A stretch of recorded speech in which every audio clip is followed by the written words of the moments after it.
ایک حدیث میں آتا ہے، ترغیب و ترحیب کی حدیث ہے، اللہ کے نبی صلی اللہ علیہ وسلم نے فرمایا ان المؤمن اذا اذنب ذنبا كانت نکتة سوداء فی قلبہ، کہ جب ایک مسلمان کوئی گناہ کرتا ہے تو اس کے دل پہ ایک کالا دھبا لگ جاتا ہے.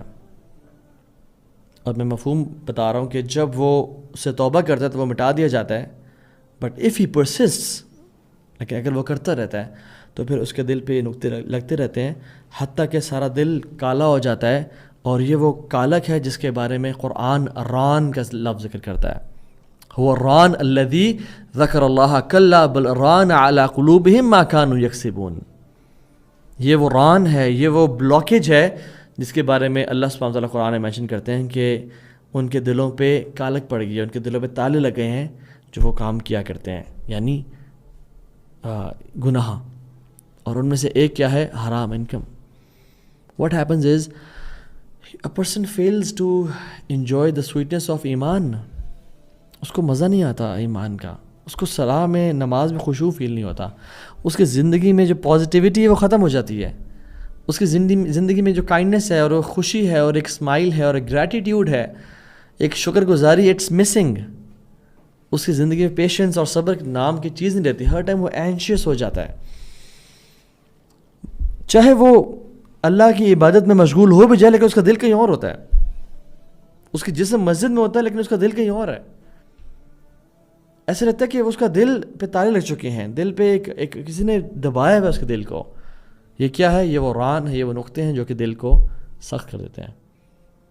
خشوع، لذت، happiness, sense of independence from worldly positions ختم ہو جاتی ہے، اور وہ جیلڈ محسوس کرتا ہے، وہ تنگ محسوس کرتا ہے، اس کا دل ایسا ہوتا ہے کسی نے جکڑا ہوا ہے. دوسری چیز جو کہ اس کا رزلٹ ہے اور ڈیمیج ہے وہ پتہ کیا ہے؟ وہ یہ ہے کہ دعا. جو ہمارا اور رب کے بیچ میں جو کنیکشن ہے نا، سب سے بڑا وہ دعا کا کنیکشن ہے. وہ کنیکشن بالکل ختم ہو جاتا ہے. مجھے آپ یہ بتائیں، ایک انسان اس کا رب سے دعا کا تعلق ختم ہو جائے، اس میں کیا خیر باقی رہے گی؟ وہ اکیلا تنہا اس دنیا میں رہ جائے کہ وہ رب سے دعا کرے، وہ دعا قبول ہی نہ ہو، تو کیا فائدہ ہے ایسی زندگی کا؟ اس سے تو موت بہتر ہے. حدیث ابو ہریرہ کی ہے اور ترمذی شریف کی میں آئی ہے کہ ایک انسان لمبا سفر کر رہا ہوتا ہے، یطیل السفر اشعث اغبر، اس کے بال بکھرے ہوئے، یمد یدہ الی السماء، وہ اپنے ہاتھوں کو آسمانوں کی طرف بلند کرتا ہے، لمبے سفر میں ہے، بال بکھرے ہوئے ہیں، آسمان پہ ہاتھ اٹھاتا ہے اور کہتا ہے یا رب یا رب.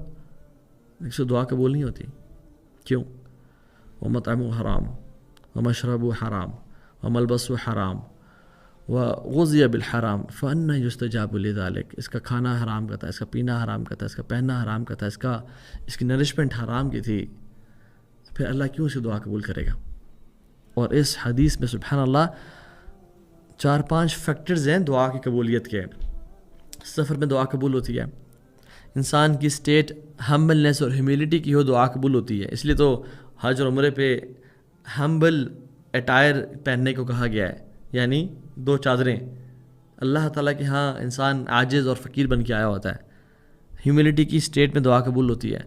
ہاتھ اٹھانے سے دعا قبول ہوتی ہے. اللہ کے نام بار بار وَلِلَّهِ الْأَسْمَاءُ الْحُسْنَىٰ فَادْعُوهُ بِهَا، اللہ کے نام یا رب کہہ رہے دعا قبول ہوتی ہے. کیوں اس کی دعا قبول نہیں ہو رہی؟ کیونکہ اس کا کھانا پینا حرام کا تھا. تو جو دعا جو ہے نا، جو کنیکشن ہے وہ ختم ہو گیا اس کا. اور سعد بن ابی وقاص رضی اللہ عنہ، ان کی تقریباً ہر دعا قبول ہوتی تھی. تو ان سے پوچھا گیا کہ آپ کیوں، یعنی وائی یو، ہماری دعائیں اتنی قبول کی، باقی صحابہ کی دعائیں اتنی قبول نہیں جتنی آپ کی تو ہر دعا قبول ہوتی ہے. اس کی وجہ کیا ہے؟ What's the secret, what's the secret ingredient behind your life کہ جو آپ کی ہر دعا قبول ہوتی ہے؟ انہوں نے کیا کہا؟ کہتے ہیں میں نے کوئی بھی نوالا اپنے اس منہ تک نہیں اٹھایا without knowing the details of where it was sourced. میں نے کوئی بھی نوالا اپنے منہ تک نہیں اٹھایا وداؤٹ نوئنگ کہ یہ کہاں سے میں نے کمایا ہے اور یہ کہاں سے میرے پاس آیا ہے. ایگزیکٹلی حلال انکم. یاد رکھیں حلال جو ہے نا وہ دعاؤں کی قبولیت کا سبب ہے، اور یہ وجہ ہے کہ سعد بن وقاص کی دعائیں قبول ہوتے تھے. تیسری چیز، جو انسان صدقہ کرتا ہے جو چیریٹی کرتا ہے اللہ کی راہ میں، جو بلاؤں کو ٹالتا ہے، زکوٰۃ جیسا بڑا فرض وہ مال سے ریلیٹڈ ہے، یہ قبول نہیں کیا جاتا حرام سے۔ حدیث ابو ہریرہ کی اور ابن خزیمہ میں آتی ہے کہ آپ نے فرمایا صلی اللہ علیہ وسلم کہ اس کا مفہوم یہ ہے کہ جو چیریٹی حرام ویلتھ سے کی جاتی ہے از ناٹ ایکسیپٹیڈ، تو قبول نہیں کی جائے گی۔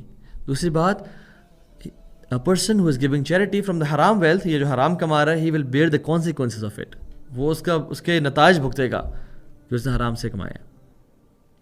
مجھے اب یہ بتائیں کہ ایک بندہ، ہمارے ہاں پاکستانی دین پتہ کیا سمجھاتا ہے کہ دبا کے کماؤ، پھر صدقہ بھی کرو اور عمرے بھی کرو اور حج بھی کرو، دبا کے لوگوں کی زمینوں پہ قبضہ کرو، حق مارو لوگوں کا، اور دبا کے نیکیاں بھی کرو، کھانے بھی لگواؤ، رمضان میں سبیلیں لگی ہوئی ہیں اور کھانا ڈسٹریبیوٹ ہو رہا ہے، چلو اللہ برابر کرتے گا۔ ایسا نہیں ہوتا، یہ وہ دین نہیں ہے جو محمد لے کے آئے تھے صلی اللہ علیہ وسلم۔ اور سفیان ثوری کیا کہتے ہیں رحمہ اللہ، کہتے ہیں کہ حرام انکم سے چیریٹی دینا از لائک اپنے کپڑوں کو دھونا یورین کے ساتھ۔